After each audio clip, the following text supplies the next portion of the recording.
Welcome back for another deep dive. This is episode 2, and we're kind of pushing the boundaries of, what a podcast can be, right? Yeah. Using AI to curate and analyze all this information, all to, bring you, the listener, a new way to learn. Yeah, think of it as a personalized crash course on, fascinating topics. Exactly. Like today we're doing a deep dive into the world of habits. Specifically, we're cracking open Charles Duhigg's The Power of Habit. You ever feel like you're on autopilot? Duhigg digs deep into the how and the why of habits, how they form, how they control so much of our lives, and most importantly, how we can actually change them. By the end of this, you'll have the tools to tweak your own autopilot settings, so to speak, for the better, obviously. And it's not just about individual habits. Duhigg shows how companies use this same knowledge to make their products just wildly successful. Case in point. Pepsodent toothpaste. Now, I don't know about you, but toothpaste doesn't exactly scream irresistible habit to me. Oh. But apparently, there's a whole science behind it. Absolutely. Before Pepsodent, toothpaste just wasn't a thing. Most people just didn't use it. So their ad man, Claude Hopkins, he needed to create a need. Okay. And he did it by homing in on something we've all felt, that kind of filmy feeling you get on your teeth throughout the day. Okay, so he's found his hook, right? Yeah. But how do you go from tooth film to must-have product? By connecting it to a reward, something, desirable. Hopkins's genius was an understanding that people weren't motivated by clean teeth, Right. but by the promise of beauty, a dazzling smile. His ads were everywhere telling people that film made their teeth look dull, invited decay. So brushing with Pepsodent, it wasn't just about hygiene. It was about unlocking a more attractive you. Exactly. Sneaky, It is. but also brilliant. Exactly. He created a craving and then positioned Pepsodent as the solution. And it worked.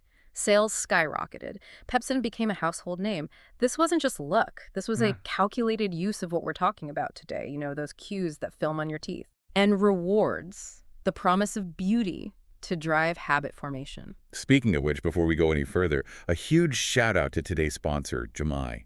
They're all about helping entrepreneurs and small businesses harness the power of AI. If you're looking to level up your business, definitely check them out. And while you're at it, hit that like button and subscribe to our channel so you don't miss out on future deep dives like this one. Now, back to Pepsodent and this bigger picture of habits. What's fascinating is that this cue routine reward loop, it applies to so much of our lives. Okay, so let's break that down. I'm all about making this practical, right? What's a habit you have? And what are the cues and rewards that are kind of driving it? Well, I always start my day with a cup of tea. Okay. So the cue is waking up feeling that, grogginess. Right. The routine is making the tea, that whole ritual. And the reward, that feeling of alertness, focus, the calm before the day, begins. So even something as simple as a cup of tea is driven by this hidden loop in our brains. Yeah. Exactly. And this is where things get really, really interesting. We often think of habits as conscious choices that we're making. Right. But there's a deeper level at play here. Let me guess. It involves neuroscience. Don't worry, I'm not afraid of a little brain talk.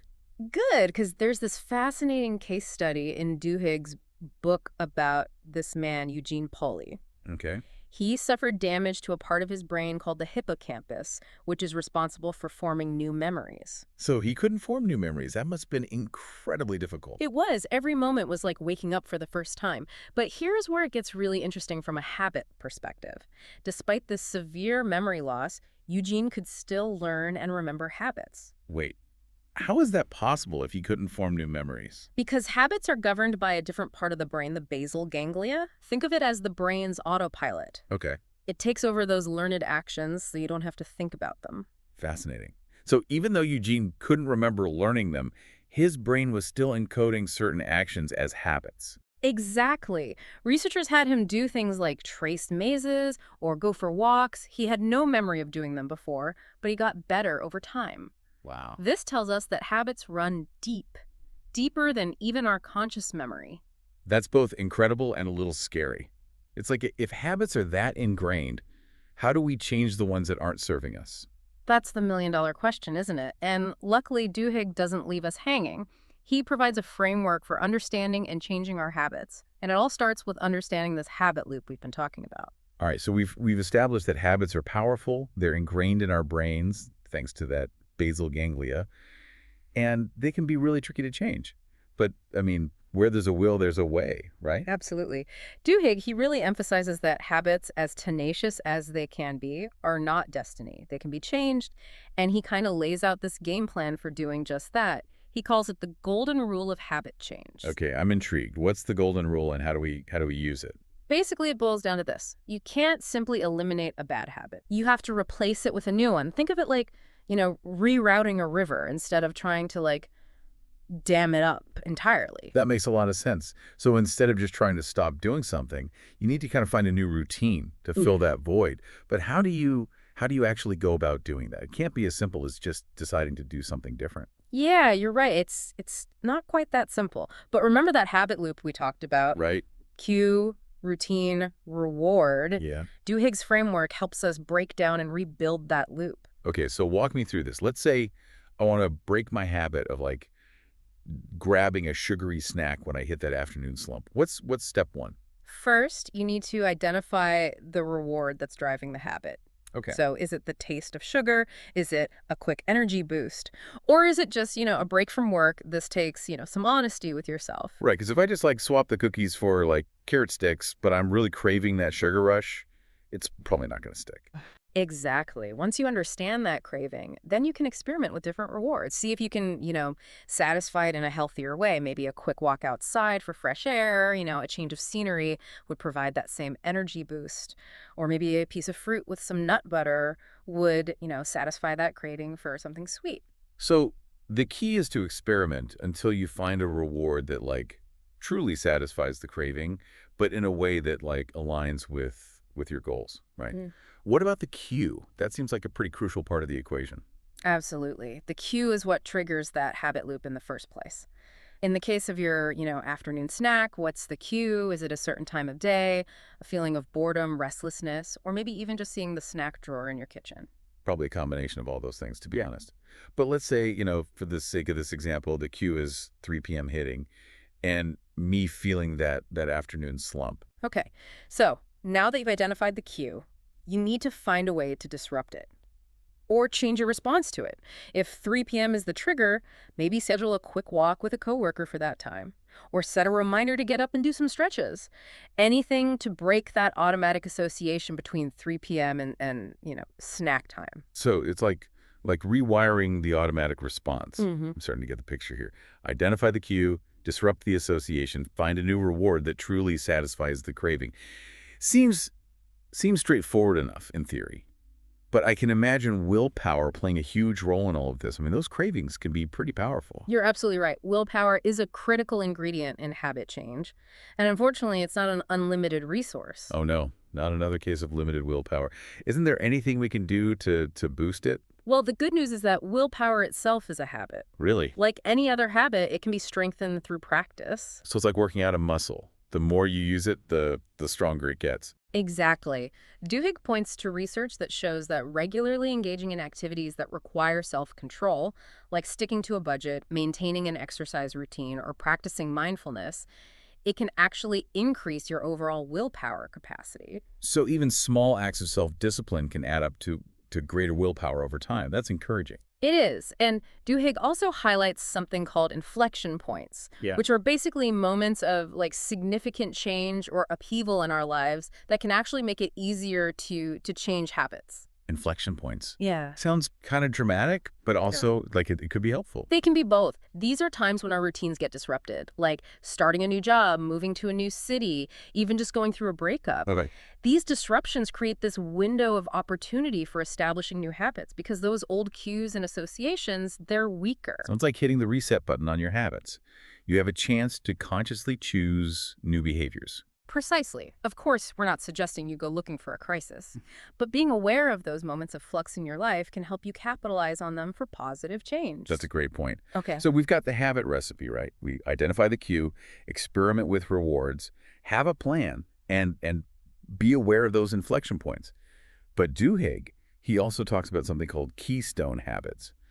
What are those exactly? So keystone habits are, as Duhigg puts it, small changes or habits that people introduce into their routines that unintentionally carry over into other aspects of their lives. Okay. They have this ripple effect leading to positive changes in areas you might not even expect. Okay, that sounds intriguing, but give me an example. What would be a keystone habit? Well, one commonly cited keystone habit is exercise. Okay. People who start exercising regularly often find that other positive habits start to fall into place as well. They might start eating healthier, become more productive at work, or even just feel more confident and in control of their lives. So by focusing on one key habit, it can trigger this cascade of positive changes. That's amazing. It is. And another fascinating aspect of keystone habits is that they can operate on an organizational level as well. Organizational habits. You mean like within companies or institutions? Exactly. Duhigg uses the example of Paul O'Neill, Okay. former CEO of Alcoa, to illustrate this point. When O'Neill took over, Alcoa was struggling. But instead of focusing on typical CEO priorities profits or stock prices, O'Neill made worker safety his top priority. Worker safety. That's an interesting choice for a CEO. What was he thinking? It might seem counterintuitive, Yeah. but O'Neill, he believed that if he could transform Alcoa's safety habits, it would have this ripple effect throughout the entire organization, Wow. leading to improvements in quality, productivity, and ultimately profitability. He saw worker safety as a keystone habit. And did it work? Did focusing on worker safety really turn things around for the company? It did. It's incredible. How focusing on what seems like one simple thing, worker safety, completely transformed Alcoa. It's a powerful example of how these keystone habits can be, both for individuals and for organizations, right? And it highlights how habits aren't just about these isolated actions. They're about systems. They're about beliefs, even cultures. Okay, so we've covered a lot of ground here. We've talked about individual habits. We've talked about corporate habits. But Duhigg, he takes it even further, right? He connects habits to social change too. Absolutely. He uses the Montgomery bus boycott as a case study in how this power of habit can fuel social movements. That's fascinating. We usually think of social movements as these grand acts of defiance, fueled by passionate speeches and dramatic protests. You're saying habits played a key role in the Montgomery bus boycott too. They did, yeah. And Duhigg points to, Rosa Parks, the woman whose refusal to give up her seat on a segregated bus sparked the entire boycott, to illustrate this, right? Yeah. Parks Act, it was incredibly courageous, but it was also built on this foundation of years of ingrained habits and social structures within Montgomery's Black community. Okay, I'm hooked. Break it down for me. How do habits and social structures connect to a bus boycott? Well, so think about it. The Black community in Montgomery, like many segregated communities, they had their own kind of interconnected systems, churches, businesses, schools. Right. These weren't just places. They represented these strong social networks, routines that were built out of necessity. So they had their own ecosystem, their own set of ingrained habits that govern their daily lives. Exactly. And those strong social ties, those habits of mutual support, reliance, they became the foundation for the boycott success. It wasn't just about one woman's brave act. It was about a community activating its collective power through habits and relationships that were already in place. That makes so much sense. Yeah. But how do you go from riding the bus every day to boycotting it? How did those everyday habits become a movement? Well, there were a few key factors at play here. First, there was, that existing network of strong ties, right? This close relationships between friends, family, church members. Right. This provided the trust and the solidarity for people to actually take a stand, to risk their comfort, even their safety for this common cause. So it was like a domino effect. One person's action kind of inspired another and then another, and it just spread through those close social circles. Precisely. Yeah. But there's another type of social connection that played a really crucial role here as well.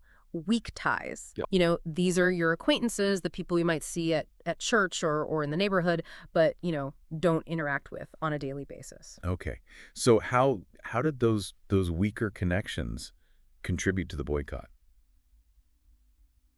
I wouldn't think that they would have as much impact. Well, they created this sense of social pressure, that fear of missing out or being ostracized.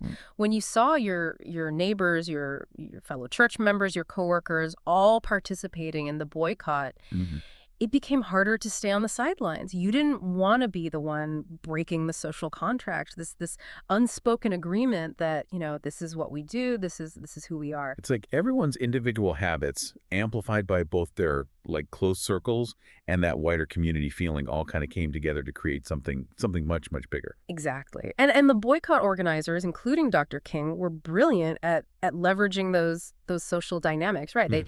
They used existing channels like church bulletins, word of mouth networks, Right. even carpools to spread the message and keep that momentum going. They essentially used the community's existing habits to make the boycott sustainable, to make it a part of their daily lives, not just some grand gesture. Or precisely. It's a powerful lesson for any kind of social change, really. It's more likely to stick when it's built on existing habits, when it's woven into the fabric of daily routines. So what's the takeaway for us, the listeners? What can we learn from the Montgomery bus boycott and apply to our own lives and the causes we care about? Well, it reminds us that, even small actions repeated consistently and amplified through our networks can have these huge, huge ripple effects.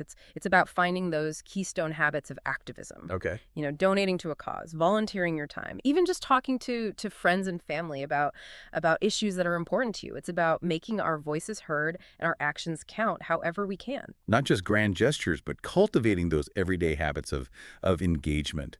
This has been an amazing deep dive. We've explored how habits shape our lives, our organizations, even our social movements. It's clear that habits are powerful. They are, but as we learned from the power of habit, we're not powerless, right? We can change our habits. We can harness their power for good and even use them to create the change that we want to see in the world. And that's an inspiring note to end on. Thank you for joining us on this deep dive into the world of habits. Be sure to check out The Power of Habit for even more insights, and more importantly, start thinking about the habits you want to cultivate in your own life. Remember, even small changes consistently repeated can make a world of difference. Thanks for listening.